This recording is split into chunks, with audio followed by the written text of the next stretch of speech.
Okay, we're starting at the northwest corner of the structure, and we're seeing definitely we got some soffit damage right up in here, a little bit of fascia damage maybe, next to the lawn sprinkler control.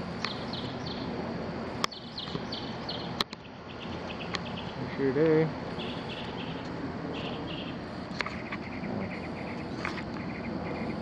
There we go. Brick and siding. The vertical trim board should not be in direct contact with the cement because that's going to allow water to wick up inside of that and rot like has been happening. Get right in there. Alright. You're also seeing a little bit of wood rot on the trim board around it and the header board around it. And we've got some separation between the vertical casement and the brickwork, along with on the header above here, the siding. We've got separation right in there. Separation right in here. Electrical receptacle outlets installed on the exterior walls should be sealed. And it's raining on us. That's the secondary drain line for one of the air conditioning systems. And when that's leaking, that means the primary drain line is clogged. And it's just coming down here, and this is where it's going. So that needs to be taken care of. Coming on along here, got a little bit of rotten siding right in there and some loose apron flashing.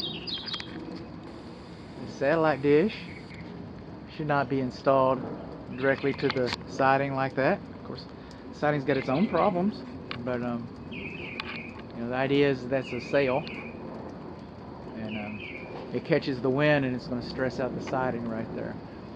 Coming up along here, we got some more loose apron flashing, and also we got some more damaged soffit right up here.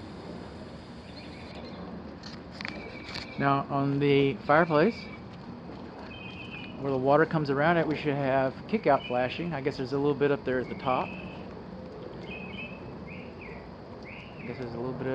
Another thing that I'm noticing about the roof, because we get a camera pole up here, there won't be any sound, but one turbine is turning and the other turbine is not. Okay, if it's conditions in the attic are such that it would cause a turbine to turn, this one's frozen.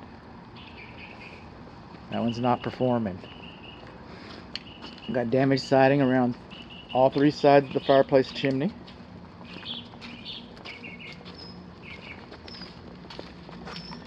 All three sides, including this side. That trim board, if you notice that trim board isn't down here, that bottom trim board, it's because that was placed there to cover wood rot.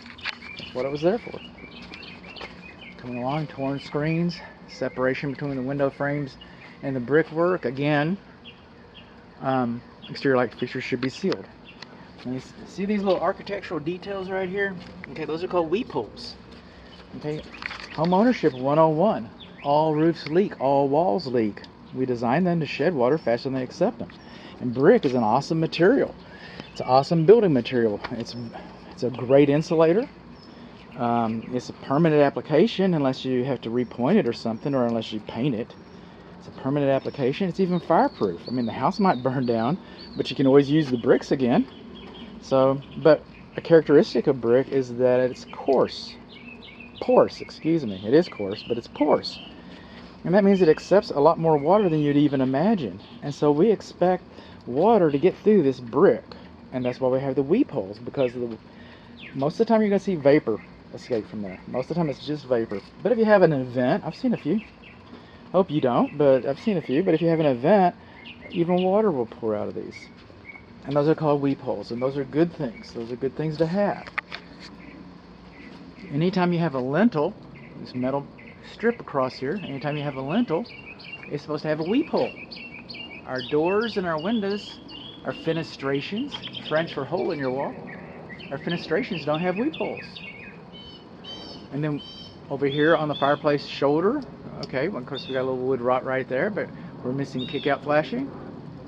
And all this step flashing going up here, that's supposed to be sealed. It's supposed to be sealed. You think wind-driven rain can get up in there? I do. I think wind-driven rain can get up there just fine. This is the parent bedroom. That's what we call them now, parent bedroom. Okay, the trim board around the fascia trim board, the casing trim board. Okay, got some wood rot developing on there, and all of these window screens. A couple of them are missing, I think. At least one, I know. But all these window screens are in pretty bad shape, by the way. Coming along, just like over the garage, we got some loose apron flashing over here. So that vertical trim board that's hiding wood rot, and of course we got separation coming up here on the vertical trim board above that. Coming down here, I'm starting to notice we got some fogging windows. So there's 2 screens missing, so at least 3 that I'm aware of. Keep counting, bud. All right. So and these are double pane thermal windows. Are they? Looks like they might have been. Is that what I'm looking at? Yeah. So this is a double pane thermal window that was fogging. This is a double pane thermal window that used to be fogging until they peeled the window out. You can still see the glass in there. Clever. Okay. Moving on along. I don't do surveys, but usually the retaining wall that's on the high ground belongs to the high ground. So it would be reasonable to assume that this would be the neighbor's wall to maintain. That said, it looks like some of the dead men have rotted out. It looks like this guy is not long for the world. Now, what's happening here as well is if a retaining wall is twice its height from the structure, or more, if it's farther from the structure than twice its height, then this wall could fail, and in theory it would not have any effect on the foundation. So this retaining wall, whether it belongs to the neighbor or not, is beyond the scope of this inspection. Coming on along, now here's the interesting architectural detail, and it goes into the roofing section, but we're mixing it up right there between the shingles and the fascia board. There's a little strip of metal right in there. It's called edge flashing. In this case, it's drip edge flashing. And it's supposed to be gapped a minimum of 2 inches. Now, is that going to cause the house to fall down? Probably not. Was it done right? No, not according to the instructions. That's what I'm reporting on. Sometimes. A lot of times. I use instructions and codes to give my client a better service. It's not an instructional code inspection, but I just happen to know that the instructions say that should be left more than 2 inches. And then this trim board over here. Well, now I'm kind of at odds with myself because this trim board is installed with a Z-bar flashing behind it, which is kind of interesting because this one wasn't. It caused me to believe that it was an add-on. Looks to me like this trim board might have always, and this would be band board at that time. This band board, this lower band board. But the Z-bar flashing, above the Z-bar flashing here, we see a lot of wood rot. A lot of wood rot. This siding lasts about 14 years. You know, it might last longer. It's kind of bowing over here. It might last a little longer. I get that. But and the fact is it's not a permanent application like brick. And honestly, it's time. It's time for the siding. It's time for the windows. It's time for the roof. Okay. Now we look up here. Can we get up here? See the soffit vents right there? See how the paint's peeling off of that? See the paint's peeling off the soffit vent? Can we get a... There we go. Can you do it for me? Are you going to be out of focus and stuff? You know? I paid a little extra to get a camera that's smarter than me. Alright?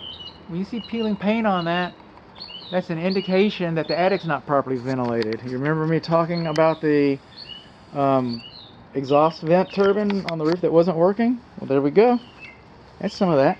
Got a little high soil. This looks like an ant bed. I've been seeing quite a few of these. This also looks like an ant bed. I had to disturb... Oh, I don't have to. But I just wanted to make sure that there was ants instead of termites. There's ants all around this house. This house needs to be treated. Some of them might even be carpenter ants. They're pretty large size over here. These guys right here. You don't have a hairy butt. I don't think you're a carpenter ant. You got one node? Okay. All these bushes have been torn off. All these bushes have been torn off. High soil conditions right there too. Moving on along. If this is far enough away from the house, okay, 10 feet away from the house, and this is beyond the scope of this inspection, but you see the way the water's all pooling over here?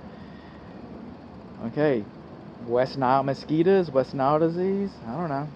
Kind of think about that. Moving on along, we're missing a little bit of mortar in these spots right here. Those should be sealed. The rain, okay, and you're going to hear this again and again and again, but the lawn sprinkler heads should not have been placed closer to the structure than 12 inches. So I think I mentioned it in the water meter thing, so we'll just let it die, let it rest, bud. Okay, when you see cracks like this, in the span of a hand, I don't know whose, and they go back like that, okay, those are shrinkage cracks. Some people call them corner pops. That's not a foundation problem. It's not a foundation problem. If it falls out, it might be a brick problem. Okay, brick and cement have different thermodynamics. They expand and contract differently. And cement's continuously drying. I think it takes something like 60 years. And brick is the only part of your house that actually grows, although you'll never be able to measure either one of them. And they put flashing, they put poly between the two, and it never goes to the corners. And that's where you get those cracks. And again, if we had cracks like that over here, that would be a different story. That'd be a completely different story. But cracks in here like that, that's not a foundation problem. We got some more damaged soffit up here, and the trees touching the roof up there. Well, we've got this. I'm not going to mention all this in the report. You know, I'm going to try to mention a lot of it. But we got this would be the parent bathroom window, and we got some damaged window casement in there, some rotten window casement around that. A little worse for wear. Some more peeling paint on the soffit vents. A tree shouldn't be closer than 25 feet to a structure. It should not be closer than 25 feet to a structure. So for root growth and branches, you know, got lots of reasons to not have trees so close. Somewhere I got a flashlight. I know I didn't leave home without it. It's not like me anyway. 2, 3.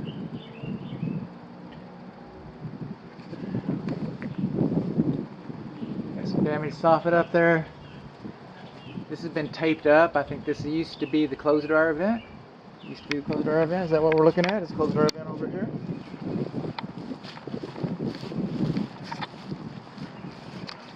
See the way the house slopes, the yard slopes towards the house? We're on the east side of the home now. Okay, that's all negative drainage. Negative drainage that comes across here, and there's pools in this hole. More fogging windows.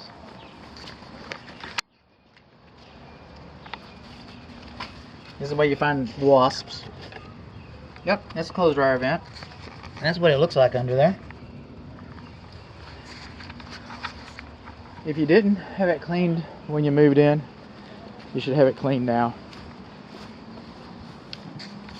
Or if you're about to move in, you should have it cleaned. We've got more gaps between the brickwork and the window frames. See that? I said more. Have I mentioned it already?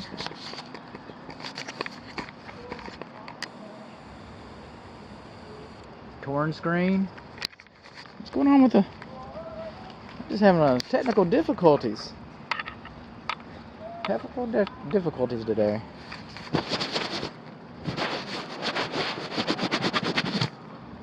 It's actually fogging inside of there. This is supposed to be a waterproof camera. Oh my goodness, I got it off of eBay. Don't tell me. Alright. Again, more soffit damage.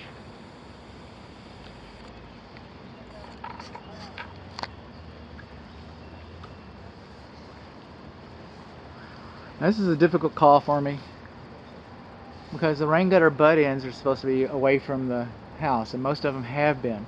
Now these rain gutters right here, they kind of make a 90-degree bend, and so they're making a 90-degree bend right there. Is that the rain gutter that's supposed to be butted up next to the house, or is that the rain gutter end? So I'm kind of at a loss there. A little bit of separation over here on this side. Light fixtures should be sealed. And this is in the front and the back, but we're supposed to have weather covers on these, in-use covers, bubble cover type things. Now, they both, back and front, have got one of them is broken off, so I can say that it's damaged. And they are GFCI protected. You see these holes right here? See that hole? See that hole? This home has been treated for subterranean termites at one time. There's only one reason for those holes, is to apply product. Okay? We don't know who treated it. We do not know when it was treated, and then we do not know what it was treated with. But this structure has been treated at least once for subterranean termites. We know that. These windows have bugs in them. That's not bugs like that. It's like that. It tells us this is a tempered safety glass, and this glass is suitable for on the sides of the door. And this door casement is in direct contact with the cement. And see all that nice rot going on in there? That's what I was warning you about. We were talking about that. Bushes should not be in direct contact with the structure.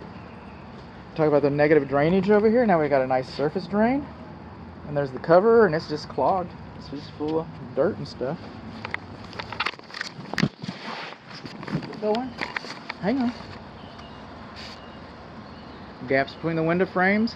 Stair-step cracks. Gap around the keystone. Damaged soffit. It has a damaged fascia. See the rain gutter? I mean, all this rain gutter is in pretty bad shape. You can see daylight through it. Water's getting there. That's what's doing that wood damage, right? It doesn't take a rocket scientist for that one. Gap between the garage window. We're over here, still on the east wall. Horizontal crack right in there. One thing I haven't seen is any control joints. So, and there's another shrinkage crack. You see these little holes on the side? Until I get a better example. I passed up some better examples. But this is, there we go. See those little holes right there? That tells us this is a post-tension slab cable. Post-tension cable slab foundation. They make several types. I don't know which type it is. They're all good. But I can't identify it except that it is a post-tension cable slab foundation. Does it have the one with piers underneath it? I don't know. I can't tell you that.